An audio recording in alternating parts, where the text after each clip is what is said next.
Was an eventful news weekend here in America. And because we're in the transition between the Biden and Trump administrations, that's never a good thing. Starting off with ABC's capitulation. Check this out. Today, ABC News agreed to give $15 million to Donald Trump's presidential library project to settle a lawsuit filed by the president-elect. Trump had sued the network and George Stephanopoulos for defamation after the anchor incorrectly stated on air that Trump had been found liable for rape. ABC has also agreed to post online a note of regret. $15 million for a fictional presidential library. That is a lot of comic books and coloring books. Probably would be more useful. Let's be clear. ABC is donating $15 million to a library that will probably never be built because it told the truth. Because if you remember, Judge Kaplan, who oversaw that case, actually said that the jury found Donald liable for rape. Also, ABC agreed to pay $1 million to cover Donald's legal expenses. This is very, very bad news, and I think is just a sign of more to come. This might be a good time before we move on to ask you please to like and share this video, and also please subscribe to our channel. It's free, and it is a great way to support independent media, which is becoming more and more vital as we go. We also have been hearing a lot about unidentified drones in the skies. In the last few weeks, there have been numerous sightings over Florida, California, and especially over the Northeast, specifically parts of New Jersey and New York. Let's watch. This morning, two men facing charges after police say they flew a drone dangerously close to Logan Airport. This comes amid growing concerns about a series of unexplained drone sightings in the Northeast in recent weeks. In New York on Friday, Stewart International Airport forced to temporarily close its runways after multiple sightings nearby. And seems like there's multiple drones all over this airport tonight, man. The Biden administration insisting it has no evidence to suggest a national security threat or foreign involvement. The reason behind the presence of the drones remains unclear, although Donald has a couple of ideas. First of all, because he's a hypocrite who apparently never looks in the mirror. He posted this on social media, speculating that the drones were delivering Donald's favorite fast food to Chris Christie. He also suggested that the government should simply just shoot the drones down, which doesn't sound very safe to me.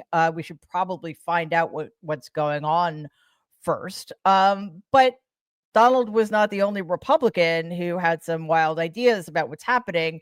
Take a look at this clip of former Maryland Governor Larry Hogan. On Thursday, former Maryland Governor Larry Hogan spotted drones flying above his home in Davidsonville, Anne Arundel County. He recorded this video and wrote on Twitter, "We are being told that neither the White House, the military, the FBI, or Homeland Security have any idea what they are, where they came from, or who has launched or is controlling them, and that they pose no threat. That response is entirely unacceptable." Was that a video of drones? Somebody on Twitter responded to Hogan this way, quote, "With immense respect, Mr. Governor, this is the constellation Orion. It's made up of stars between 244 and 1,344 light years away. The stars will be in a similar place tomorrow." I'm not entirely sure how somebody who was governor of a state doesn't understand how stars work, but here we are. Then, of course, we had Donald's invitees to the Army-Navy football game. Donald showed up with people like his vice president-elect, I don't remember his name, but he was there, plus a trio of his most embattled nominees for cabinet positions, Pete Hegseth, misogynist and alleged rapist, Tulsi Gabbard, Putin's girlfriend, and Russian stooge and asset, and Kash Patel. I don't know what he is exactly, but there's something deeply, deeply wrong with that guy.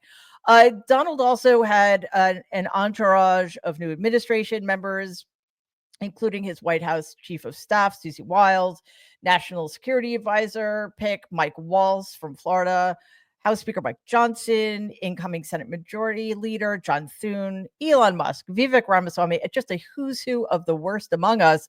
Also there, not part of the incoming administration, but part of the list of who's the worst among us, Joe Manchin and Jason Miller and several others. Because Republicans thrive on just shoving decent people's faces in the horrors in the news, Donald also invited Daniel Penny, a guy he'd probably never heard of before, a former Marine who was acquitted last week by a deeply misguided New York jury of criminally negligent homicide in the death of Jordan Neely, a mentally ill homeless man on the New York subway. Penny put Neely in a chokehold, which resulted in Neely's death. The right seems to embrace these kind of guys, the Daniel Pennys of the world, who's just the latest Kyle Rittenhouse.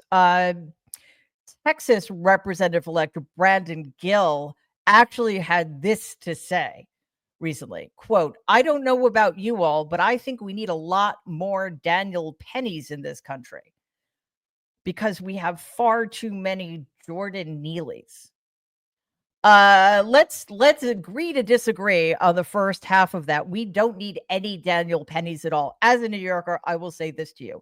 If you get on the New York City subway and you freak out when you see a homeless person or a mentally ill person, go the fuck away. You don't deserve to be here because you don't understand how it works, right? You're too much of a coward to ride the subway. And if you're like Daniel Penny, you overreact and kill an innocent man.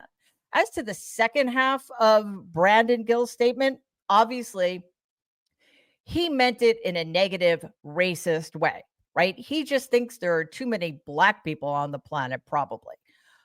What I will agree to is that, yeah, we have too many homeless people. We have too many untreated mentally ill people in America.